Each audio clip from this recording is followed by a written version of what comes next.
কেরলের উপকূলে বিস্ফোরণ সিঙ্গাপুরের জাহাজে। খবর পেয়েই তৎপর ভারতের নৌসেনা। ঘটনাস্থলে ছুটল ভারতীয় যুদ্ধজাহাজ INS সুরত। পাঠানো হচ্ছে নৌসেনার বিমানও। সোমবার সকালে ঘটনাটি ঘটেছে। সিঙ্গাপুরের যে পণ্যবাহী জাহাজটিতে বিস্ফোরণ ঘটেছে সেটির নাম MV1 হাই 503।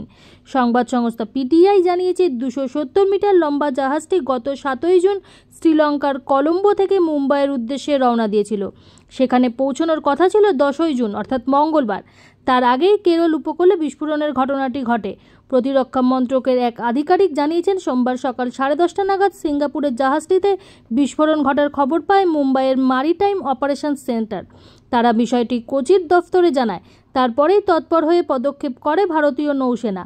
প্রতিরক্ষা মন্ত্রক জানিয়েছে খবর পাওয়া মাত্রই ভারতের যুদ্ধজাহাজ INS সুরতকে ঘটনাস্থলে পাঠানো হয়। সেটি কোচির দিকে আসছিল। তড়িঘড়ি যুদ্ধজাহাজটিকে কেরলের উপকূলে বিস্ফোরণ স্থলে চলে যেতে বলা হয়।